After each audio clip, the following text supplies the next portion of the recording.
call this campaign You Can't Google This. What's the one thing that I've seen that happens at a debate tournament that you can't get from any search engine or any parent? I guess the first thing is that there are skills that are not transferable either in class or virtually. This looks like the actual adaptation that happens in a debate round. Let's say you prepare to say this and then the opponent says something else. You must make on-the-spot decisions about how to adjust what it is you're saying. That looks like critical thinking skills. That looks like adaptation skills to different scenarios that end up happening.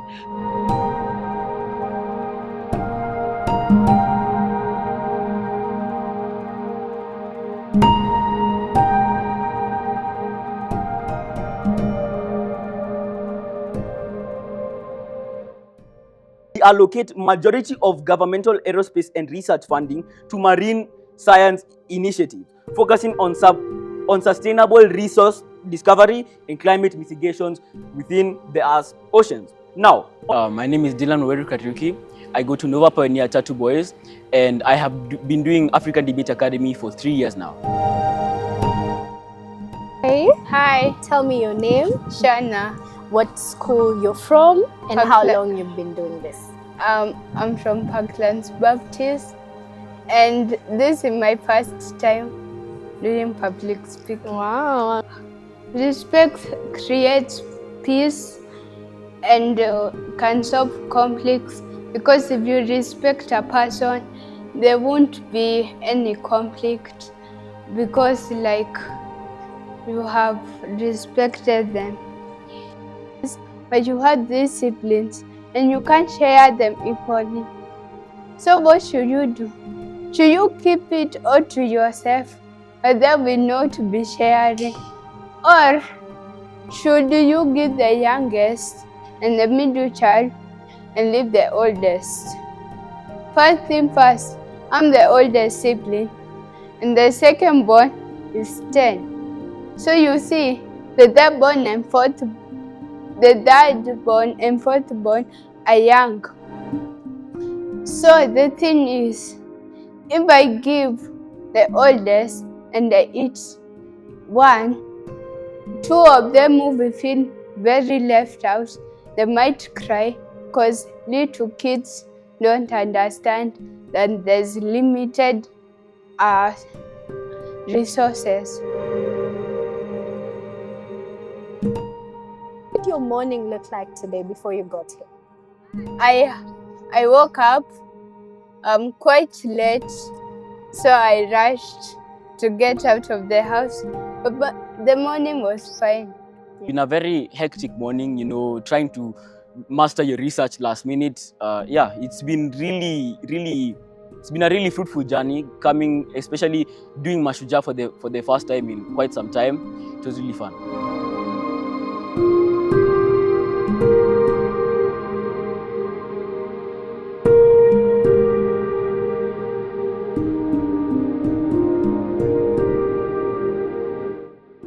The other thing I notice a lot is that the learning environment is much better when you're with your friends and when you're in a competitive environment. When you're competing with people or when you're having a debate against other people, you want to do well, you want to compete, you want to shine, you want to put your best foot forward. This environment allows you to show the best version of yourself. While other situations you might find yourself wanting to do well, but the environment just doesn't allow you to bring the best version of yourself out. But that's what these environments, the debate environment in an actual tournament, brings out. It's very different from just being in a class, being taught theory, listening to a teacher teach you, and when you're actually doing it, that is where the learning happens. That is where the skill is developed. That's where the muscles grow, and that's what we want every student to experience. In-person, live debate experiences where you get to explore the best version of who you are.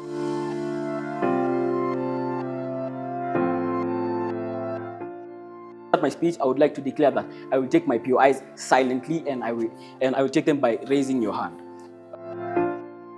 Right now, I'm really nervous about going into semi-finals because we are in Gold Cup, and we are expecting a few tough opponents, but I think we can make it.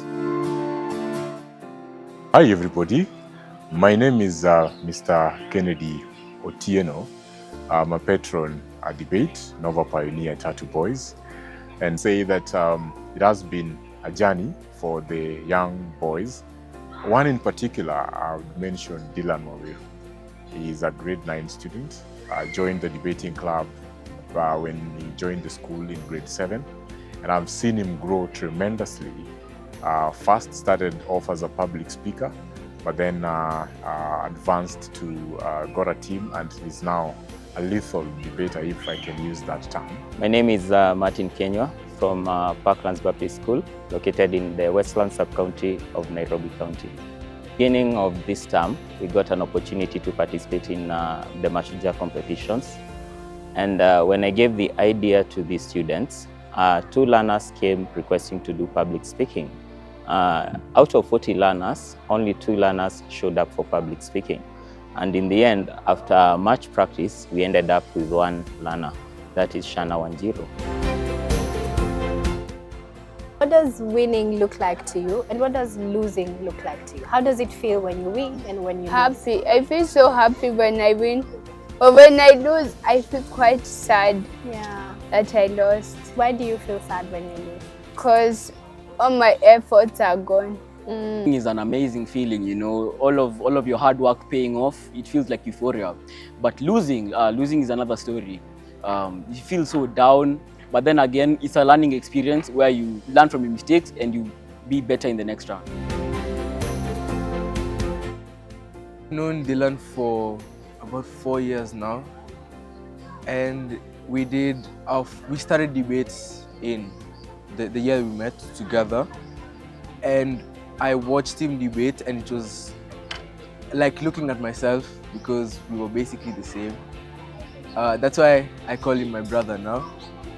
Dylan has changed in the way he speaks. Before, he had a really strong stutter, and now I can barely notice it because of how confident he's become, because especially how confident he's made me become. I respect how he gives me freedom and still leads with power. Competing alongside him is amazing. He gives me freedom and he leads well, and he helps me grow as a person. I would not like to go against him. My name is Naomi, and I've known Shana for around 1 year because she's actually a new student. Shana has had a very long public speaking journey. She has clearly developed. She is doing so much better ever since she started. I have noticed quite a few changes. First of all, in her confidence, in her way of speaking. You can tell her vocabulary has changed in so many ways. Shana is an extraordinary student, and currently right now she's doing so well in her extracurricular activities. It's that smile that I see the learner when she goes on stage. That smile makes the change, because before, you find that the learner is actually having some difficulties. They don't want to go on stage, but once they come here and they get that confidence, that smile makes the difference. Hundreds of junior debaters and senior debaters and university debaters throughout my entire 10-year debate career. And what I can tell you specifically about junior speakers or students in grade 9 or year 9 going down is that they have that childish innocence and glow around them. These students just want to learn. These students just want to have a good time. They're easily molded. You can teach them and they absorb everything you're saying. They listen to you and they take every word as if it's like their last word. And that's the one thing I love about them. The outcome does not matter. Where you have reached today, it's quite impressive. I'm proud of you. I'm sure your parents are proud of you. And I'm sure this is not the end. We still have more opportunities. If we get to continue through this, we will also help you to the best of our ability. Me, I think learning is a journey, and that's what I would really focus on. It is not about winning sometimes. For me, it's a journey of growth, because I've seen, not in this group, I've seen it in the other groups that I've been able to chaperone before. We've seen kids coming to tournaments, winning nothing, going home empty-handed, but with time, they become better and they even win major trophies. So for me, it's not about winning. Whether they win or they don't win, the fact that they are able to garner that courage and come and speak in front of people. It's not easy. Not everyone can debate. Debate is an art of argument. People argue, yes, but when it comes to the aspect of now you're going to argue based on facts, based on statistics and everything, it's not a mean feat. And doing that in front of people, and knowing that at the end of the day you're going to be judged and there's going to be a winner or a loser, that alone is an achievement for me as a patron. The fact that they're able to be courageous enough and take it up, that's quite something. So one thing that they should be taking from this particular tournament is the learnings. I've always, advised them to seek for individual feedback from the judges, just to get to know which areas they need to improve on, which areas they did well, and that makes them better day by day.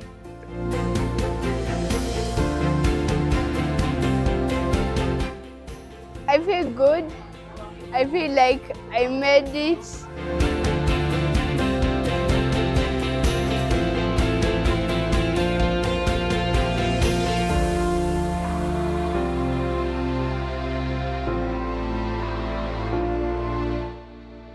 I didn't know that I'm good in public speaking, so now I know. From yesterday, I wasn't really very confident because I wasn't really sure how well I'd do, because last time, I was 46th and I wasn't really happy with myself. But I guess today, getting best speaker and semi-finalist in the Gold Cup really told me that I can do what I can do to the best of my abilities. We wrap up the You Can't Google This campaign. I hope every student now knows and understands that experiential learning is the best form of learning, where when you do it, when you sit in the room, when you make the arguments and rebuttals, when you adapt to the different rounds, and as you go through the process of in-person tournaments, that is the only way in which this skill of communication, debate, and public speaking can be learned. So you don't have to sit in your room and use ChatGPT. You come and learn in the tournaments. That is the best way to experience debate. You can't Google this. Thank you.